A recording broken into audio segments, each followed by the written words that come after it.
What's going on, everyone? Welcome back to another edition of Sports to the Wire. For those of you who are new to the channel, I am your host, as always, Rasheed White. All right, so we're going to be getting into Ben Simmons over here. And for all you Ben Simmons haters, come on out, step on out over here. And don't get mad at me, get mad at Gilbert Arenas, because he's actually blaming Doc Rivers for the fallout in terms of the series loss. And I know, yeah, Ben missed the layup, blah, blah, blah, blah, blah. But you got this, it goes way deeper than that, And I'm trying to tell you guys over here. So I'm going to read what, what's his name? Gilbert Arenas actually has to really say about Doc Rivers. And he tried to tell Elton Brand really not to hire this guy, because before, all right, let's get right into this piece from Gilbert Arenas. He was a losing coach before you gave him rock stars, and then he won a championship. Now his legacy is built on that championship. Y'all value a championship. What did he do after he won a championship? What did he do after that? Nothing. What has he done since then? Nothing. He has the same amount of talent, at least 8-9 years, I'm sorry, since then. He had impeccable talent on the team. What has he done with it? Nothing, Agent Zero said. So you got to look at the resume of Doc Rivers over here, and let's get into the whole series when it actually comes down to the Atlanta series.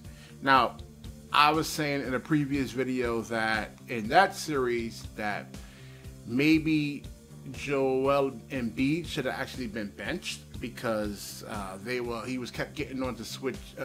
He kept getting switched on to Trae Young, and Trae Young kept killing them in terms of the outside shot.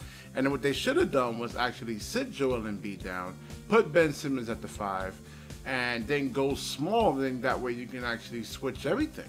Now, who knows if Joel Embiid was actually dealing with any kind of injuries or anything like that. You know, none of these guys, especially when it comes into the playoffs, are like 100%. Like, there's some type of pain, there's some type of aches, and there's certain injuries you can actually really truly play through, and there's certain injuries that you can't play through. And the ones you can play through, sometimes, you know, like this, defensively you could be lagging, something like that. So, yeah, but even like you look at the playoff series that the Philadelphia 76ers actually just had. So now they actually lost in the second round. You going to blame Ben Simmons for that too? Huh? You know, Tyrese Maxey really, to me, is really their best player. And the ball needs to be in his hands. They actually need to run the offense through him. I like Joel Embiid, but Joel Embiid doesn't really put the pressure on the defense like a Tyrese Maxey does, like a Ben Simmons does. When he's fully healthy, he can get to the rim in 3-4 dribbles.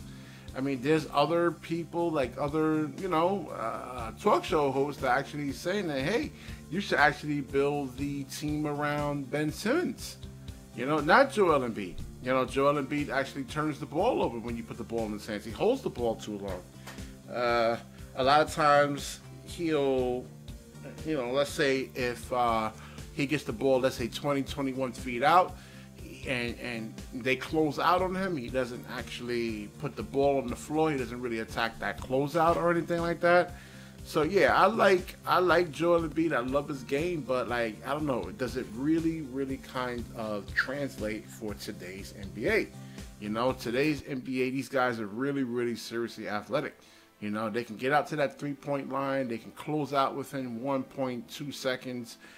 And so we're gonna get into this article actually comes from Basketball Network over here. So they wanted to hold on. Let me get back to somewhat the beginning.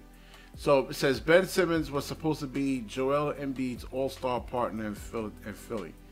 So Simmons was supposed to be Joel Embiid's all-star partner in Philadelphia. The 76ers drafted him first overall in the 2016 draft. All right, yeah, we already know this already. He could play point guard and was a good defender on the opposite end of the court.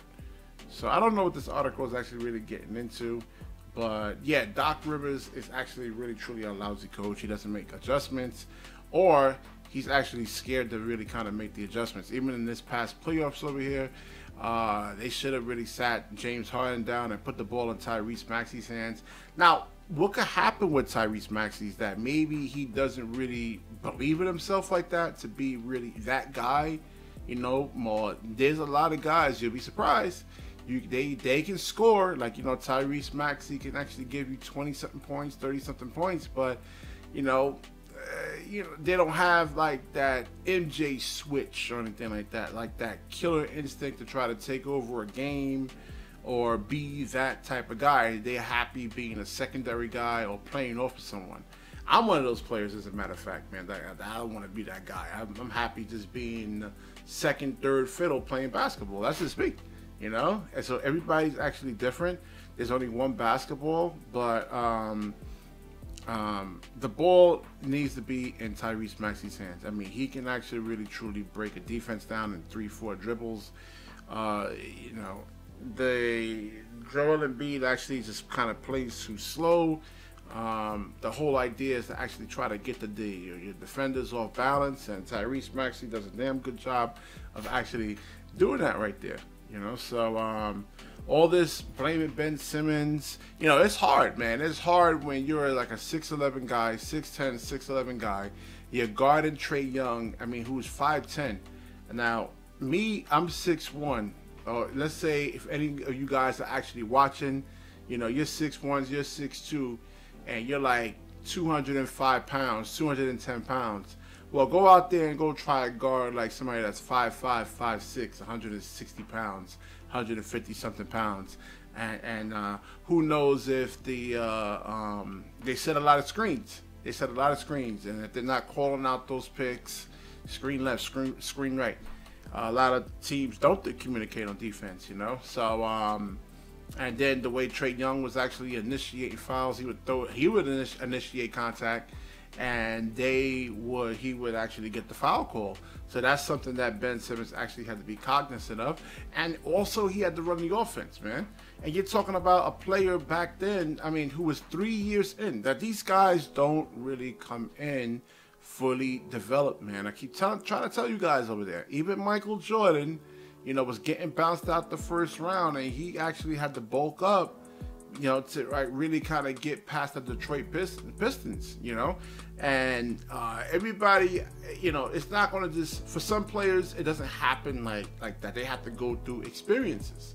If we look at Kevin Durant in the Brooklyn Nets series last year against the Boston Celtics, where he got swept, and he actually was holding the ball, and then in that game 4, he actually was more decisive, you know. And then you see in the following season, he wasn't holding the ball as much. He was making quicker decisions with the basketball.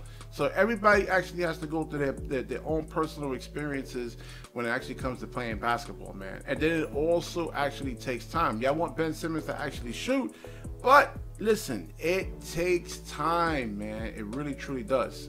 And like I said, if you have any kind of injuries, especially in the lower extremities, it's going to be kind of really hard to actually work on your jump shot, you know. Well, you probably can work on your form, but in terms of actually shooting, and then even if you can actually shoot, you got to actually learn how to, you know, shoot when it comes to guys actually closing out on you, man. It's two differences, actually shooting wide open and then shooting when they're closing out on you. All right, so yes, Gilbert Arenas, man, kudos to him for actually coming to the Ben Simmons' defense. What are you guys gonna say? Because I mean, especially like Dreamer's Idiot. Hey, oh, what? Because you actually support Gilbert Arenas in a lot of his takes. What are you gonna say now? Oh, he's wrong. Did you ever play pro basketball or anything like that? So I will wrap this video up. Like, comment, subscribe, certainly share this video, and when you share, the universe certainly shares back with you. Peace.